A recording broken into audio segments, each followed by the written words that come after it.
Moby Dick by Herman Melville. Chapter 16. The Ship. In bed we concocted our plans for the morrow, but to my surprise and no small concern, Queequeg now gave me to understand that he had been diligently consulting Yojo, the name of his black little god, and Yojo had told him 2 or 3 times over, and strongly insisted upon it every way, that instead of our going together among the whaling fleet in the harbor, and in concert selecting our craft, instead of this, I say, Yojo earnestly enjoined that the selection of the ship should rest wholly with me, inasmuch as Yojo proposed befriending us, and in order to do so, had already pitched upon a vessel, which, if left to myself, I, Ishmael, should infallibly light upon, for all the world as though it had turned out by chance. And in that vessel I must immediately ship myself, for the present irrespective of Queequeg. I have forgotten to mention that in many things Queequeg placed great confidence in the excellence of Yojo's judgment and surprising forecast of things, and cherished Yojo with considerable esteem, as a rather good sort of god, who perhaps meant well enough upon the whole, but in all cases did not succeed in his benevolent designs. Now this plan of Queequeg's, or rather Yojo's, touching the selection of our craft, I did not like that plan at all. I had not a little relied upon Queequeg's sagacity to point out the whaler best fitted to carry us and our fortunes securely. But as all my remonstrances produced no effect upon Queequeg, I was obliged to acquiesce, and accordingly prepared to set about this business with a determined rushing sort of energy and vigor, that should quickly settle that trifling little affair. Next morning early, leaving Queequeg shut up with Yojo in our little bedroom, for it seemed that it was some sort of Lent or Ramadan or day of fasting, humiliation, and prayer with Queequeg and Yojo that day. How it was I never could find out, for though I applied myself to it several times, I never could master his liturgies and 39 articles. Leaving Queequeg, then, fasting on his tomahawk pipe, and Yojo warming himself at his sacrificial fire of shavings, I sallied out among the shipping. After much prolonged sauntering and many random inquiries, I learnt that there were 3 ships up for 3 years' voyages, the Devil Dam, the Tit-Bit, and the Pequod. Devil Dam I do not know the origin of. Tit-Bit is obvious. Pequod, you will no doubt remember, was the name of a celebrated tribe of Massachusetts Indians, now extinct as the ancient Medes.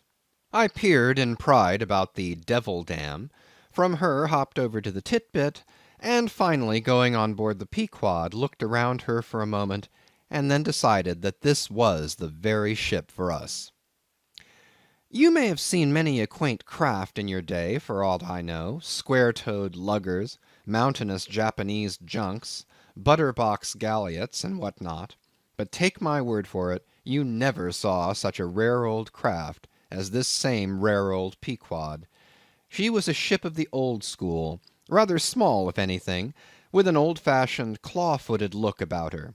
Long seasoned and weather-stained in typhoons and calms of all 4 oceans, her old hull's complexion was darkened like a French grenadier's, who has alike fought in Egypt and Siberia. Her venerable bows looked bearded. Her masts, cut somewhere on the coasts of Japan, where her original ones were lost overboard in a gale, her masts stood stiffly up, like the spines of the 3 old kings of Cologne. Her ancient decks were worn and wrinkled like the pilgrim-worshipped flagstone in Canterbury Cathedral where Becket bled. But to all these her old antiquities were added new and marvellous features, pertaining to the wild business that for more than half a century she had followed. Old Captain Peleg, many years her chief mate before he commanded another vessel of his own, and now a retired seaman and one of the principal owners of the Pequod, this old Peleg, during the term of his chief mateship, had built upon her original grotesqueness and inlaid it all over, with a quaintness both of material and device unmatched by anything except it be Thorkill Hake's carved buckler or bedstead. She was apparelled like any barbaric Ethiopian emperor, his neck heavy with pendants of polished ivory. She was a thing of trophies, a cannibal of a craft, tricking herself forth in the chased bones of her enemies.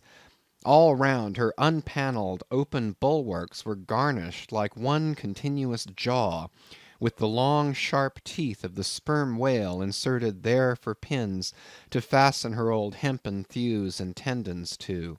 Those thews ran not through base blocks of land wood, but deftly travelled over sheaves of sea ivory.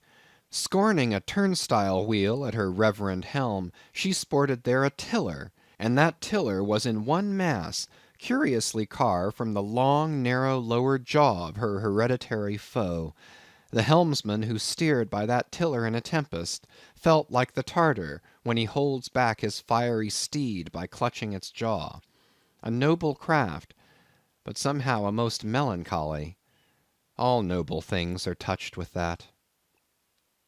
Now, when I looked about the quarter-deck for some one having authority in order to propose myself as a candidate for the voyage, at first I saw nobody, but I could not well overlook a strange sort of tent, or rather wigwam, pitched a little behind the mainmast. It seemed only a temporary erection used in port. It was of a conical shape, some 10 feet high, consisting of the long, huge slabs of limber black bone taken from the middle and highest part of the jaws of the right whale. Planted with their broad ends on the deck, a circle of these slabs, laced together, mutually sloped towards each other, and at the apex united in a tufted point, where the loose hairy fibres waved to and fro like the topknot on some old Potawatomi sachem's head. A triangular opening faced towards the bows of the ship, so that the insider commanded a complete view forward.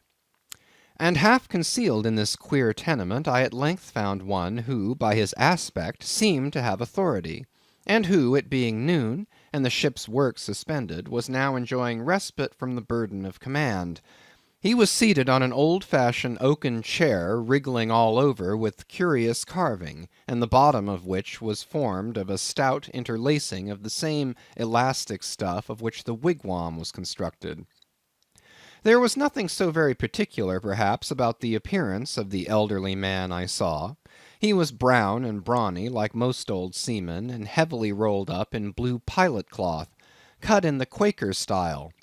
Only there was a fine and almost microscopic network of the minutest wrinkles interlacing round his eyes, which must have arisen from his continual sailings in many hard gales, and always looking to windward, for this causes the muscles about the eyes to become pursed together. Such eye wrinkles are very effectual in a scowl. "Is this the captain of the Pequod?" said I, advancing to the door of the tent. "Supposing it be the captain of the Pequod, what dost thou want of him?" he demanded. "I was thinking of shipping." "Thou wast thou? I see thou art no Nantucketer. Ever been in a stove boat?" "No, sir, I never have." "Dost know nothing at all about whaling, I dare say, eh?" "Nothing, sir, but I have no doubt I soon shall learn. I've been several voyages in the merchant service, and I think that—" "Merchant service be damned. Talk not that lingo to me. Dost see that leg? I'll take that leg away from thy stern if ever thou talkest of the marchant service to me again. Marchant service, indeed. I suppose now ye feel considerable proud of having served in those marchant ships. But flukes, man, what makes thee want to go a whaling, eh? It looks a little suspicious, don't it, eh? Hast not been a pirate, hast thou? Didst not rob thy last captain, didst thou? Didst not think of murdering the officers when thou gettest to sea?" I protested my innocence of these things. I saw that under the mask of these half-humorous innuendos, this old seaman, as an insulated Quakerish Nantucketer, was full of his insular prejudices, and rather distrustful of all aliens unless they hailed from Cape Cod or the Vineyard. "But what takes thee a whaling? I want to know that before I think of shipping ye."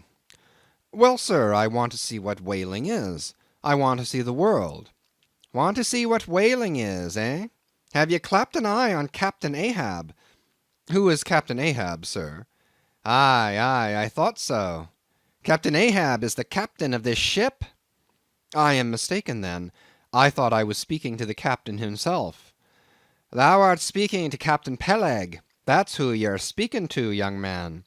It belongs to me and Captain Bildad to see the Pequod fitted out for the voyage and supplied with all her needs, including crew. We are part owners and agents. But as I was going to say, if thou wantest to know what whaling is, as thou tellest ye do, I can put ye in the way of finding it out before ye bind yourself to it past backing out. Clap eye on Captain Ahab, young man, and thou wilt find that he has only one leg. What do you mean, sir? Was the other lost by a whale? Lost by a whale? Young man, come nearer to me. It was devoured, chewed up, crunched by the monstrousest parmacetti that ever chipped a boat. Ah, ah.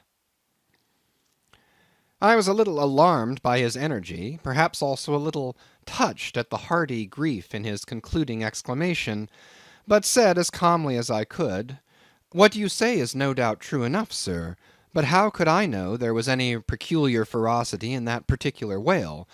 Though indeed I might have inferred as much from the simple fact of the accident." "Now look ye, young man, thy lungs are a sort of a soft, d'ye see? Thou dost not talk shark a bit. Sure ye been to sea before now? Sure of that?"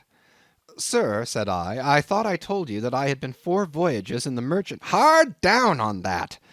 Mind what I said about the marchant sarvice. Don't aggravate me, I won't have it.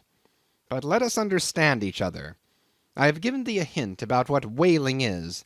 Do ye yet feel inclined for it?" "I do, sir." "Very good. Now art thou the man to pitch a harpoon down a live whale's throat, and then jump after it? Answer quick." "I am, sir, if it should be positively indispensable to do so. Not to be got rid of, that is, which I don't take to be the fact." "Good again. Now then, thou not only wantest to go whaling to find out by experience what whaling is, but ye also want to go in order to see the world. Was that not what ye said? I thought so. Well then, just step forward there, and take a peep over the weather bow, and then back to me and tell me what ye see there." For a moment I stood a little puzzled by this curious request, not knowing exactly how to take it, whether humorously or in earnest.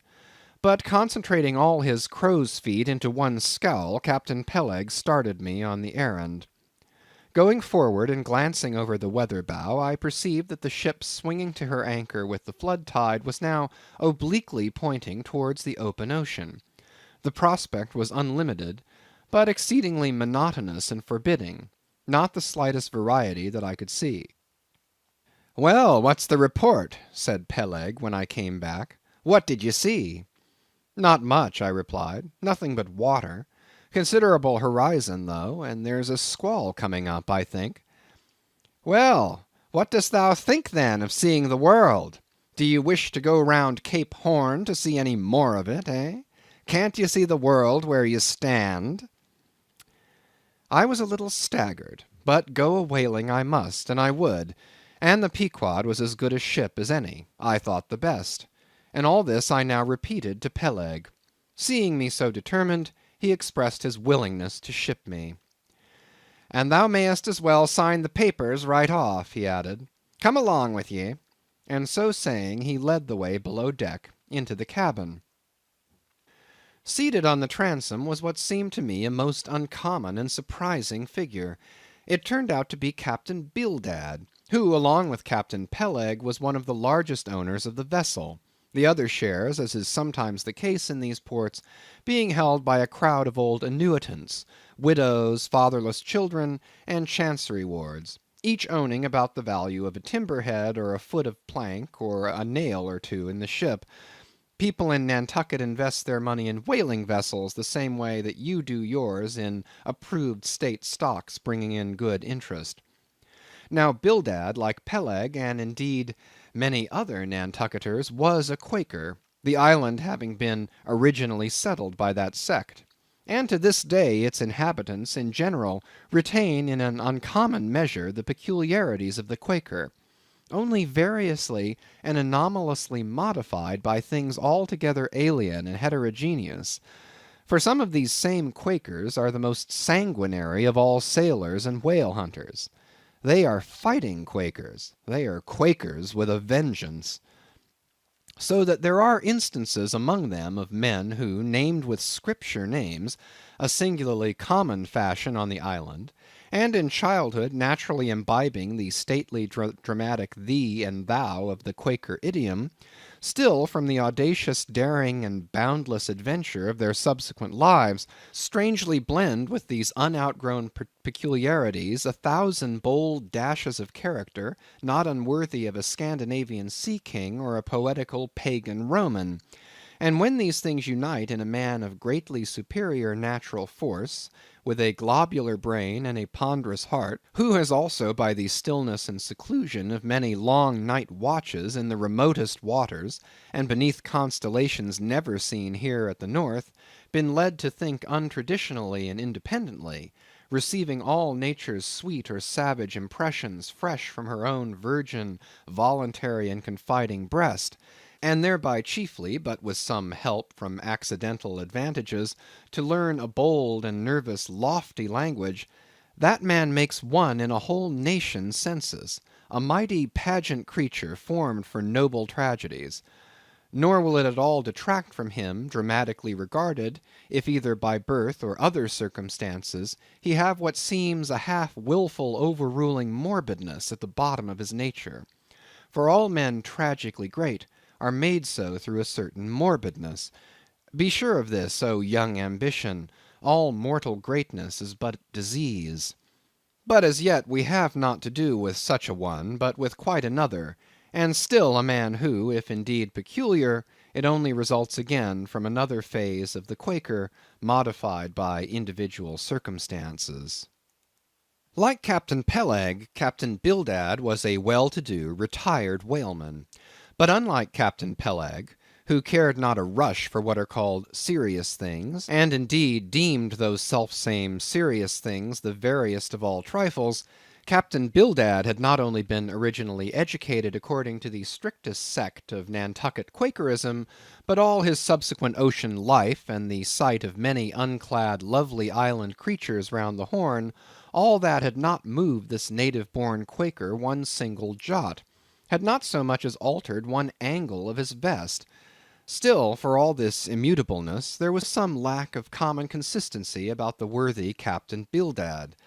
Though refusing from conscientious scruples to bear arms against land invaders, yet himself had illimitably invaded the Atlantic and Pacific, and though a sworn foe to human bloodshed, yet had he in his straight-bodied coat spilled tons upon tons of Leviathan gore. How now in the contemplative evening of his days the pious Bildad reconciled these things in his reminiscence I do not know, but it did not seem to concern him much, and very probably he had long since come to the sage and sensible conclusion that a man's religion is one thing, and this practical world quite another. This world pays dividends. Rising from a little cabin boy in short clothes of the drabbest drab to a harpooneer in the broad shad-bellied waistcoat, from that becoming boat-header, chief mate, and captain, and finally a ship-owner, Bildad, as I hinted before, had concluded his adventurous career by wholly retiring from active life at the goodly age of 60, and dedicating his remaining days to the quiet receiving of his well-earned income. Now, Bildad, I am sorry to say, had the reputation of being an incorrigible old hunks, and in his sea-going days a bitter, hard taskmaster. They told me in Nantucket, though it certainly seems a curious story, that when he sailed the old Cattegut whaleman, his crew, upon arriving home, were mostly all carried ashore to the hospital, sore exhausted and worn out. For a pious man, especially for a Quaker, he was certainly rather hard-hearted, to say the least. He never used to swear, though, at his men, they said. But somehow he got an inordinate quantity of cruel, unmitigated hard work out of them. When Bildad was a chief mate, to have his drab-colored eye intently looking at you made you feel completely nervous, till you could clutch something, a hammer or a marling spike, and go to work like mad at something or other, never mind what. Indolence and idleness perished before him. His own person was the exact embodiment of his utilitarian character. On his long, gaunt body he carried no spare flesh, no superfluous beard, his chin having a soft, economical nap to it, like the worn nap of his broad-brimmed hat. Such, then, was the person that I saw seated on the transom when I followed Captain Peleg down into the cabin.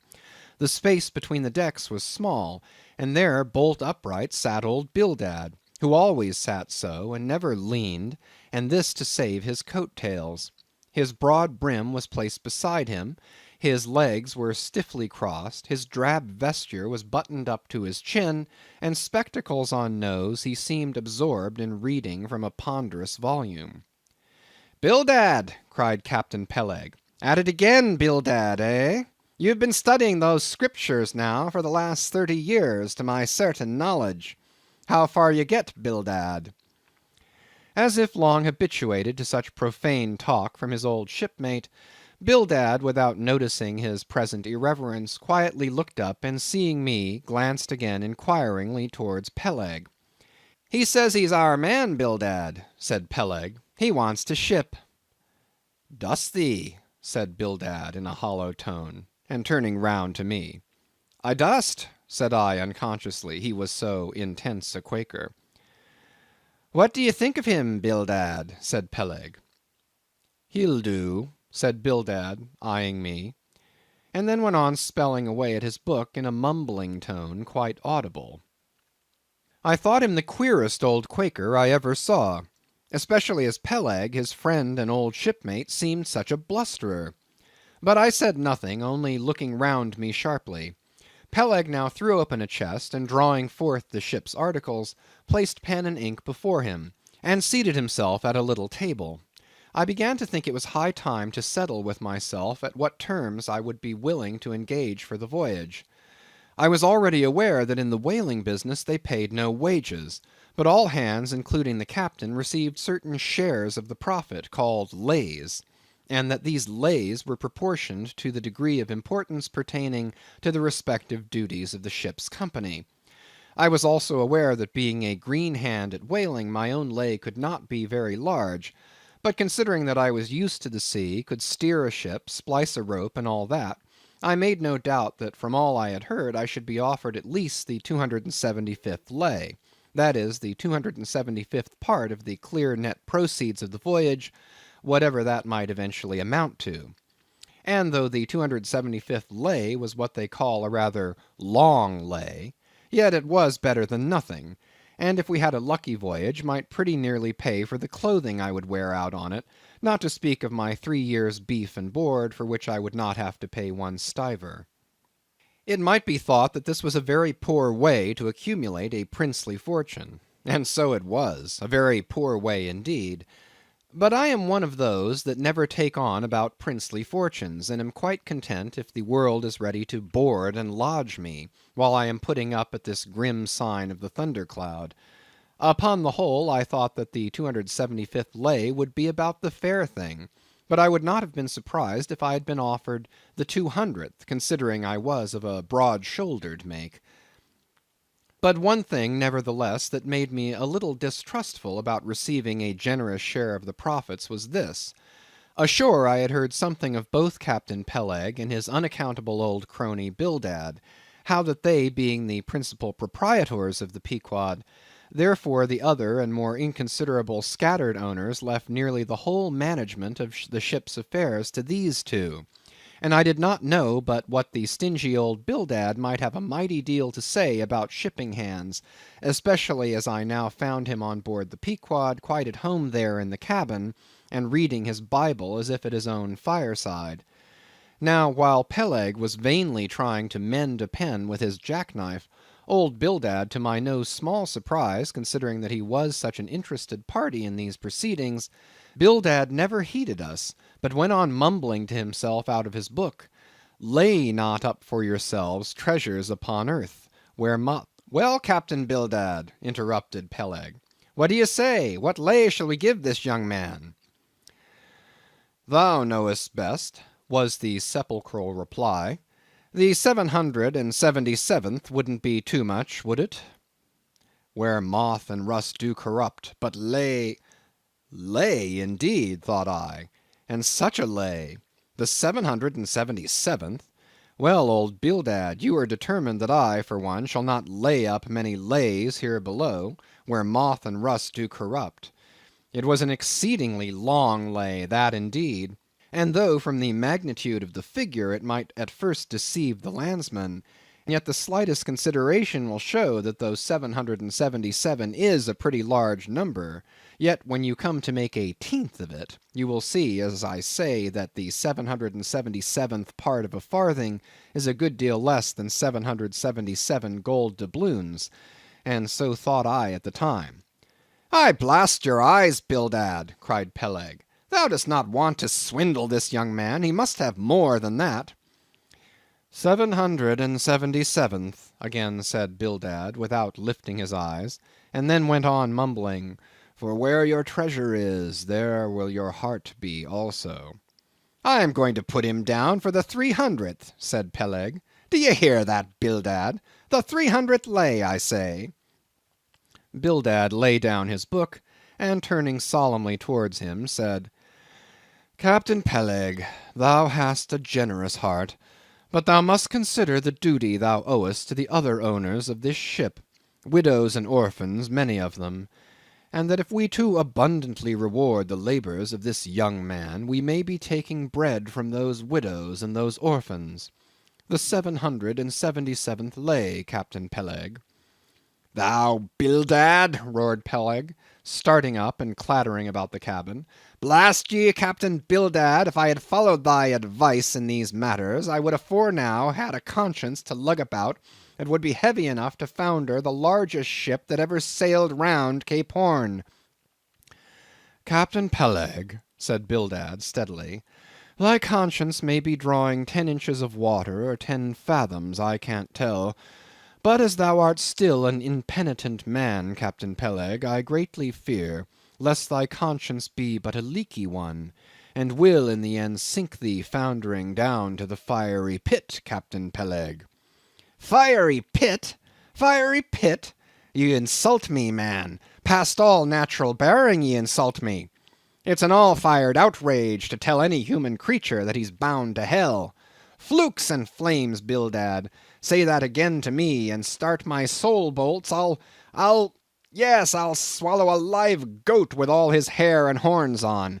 Out of the cabin, ye canting, drab-coloured son of a wooden gun. A straight wake with ye. As he thundered out this, he made a rush at Bildad, but with a marvellous oblique sliding celerity, Bildad for that time eluded him. Alarmed at this terrible outburst between the two principal and responsible owners of the ship, and feeling half a mind to give up all idea of sailing in a vessel so questionably owned and temporarily commanded, I stepped aside from the door to give egress to Bildad, who, I made no doubt, was all eagerness to vanish before the awakened wrath of Peleg. But to my astonishment he sat down again on the transom very quietly, and seemed to have not the slightest intention of withdrawing. He seemed quite used to the impenitent Peleg and his ways.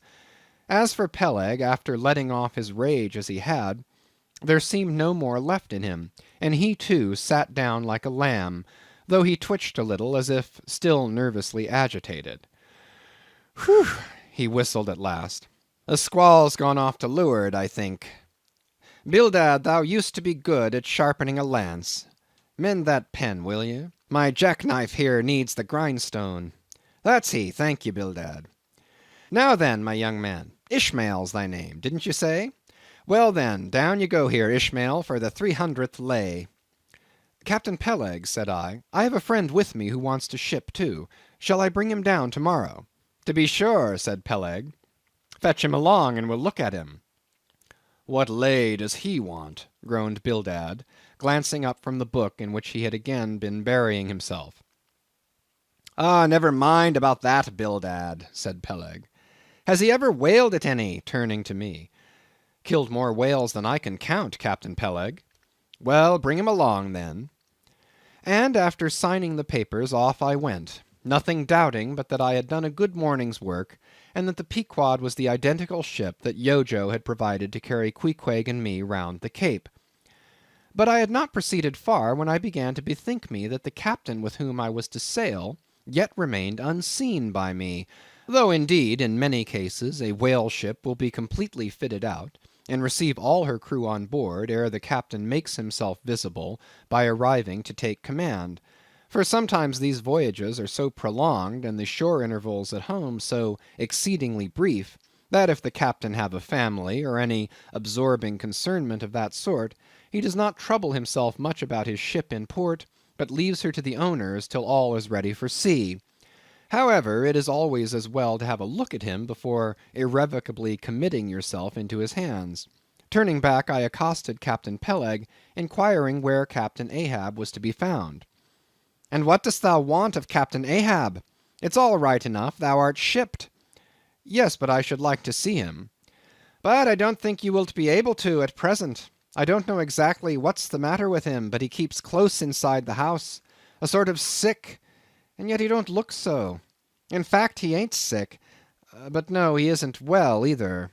Anyhow, young man, he won't always see me, so I don't suppose he will thee.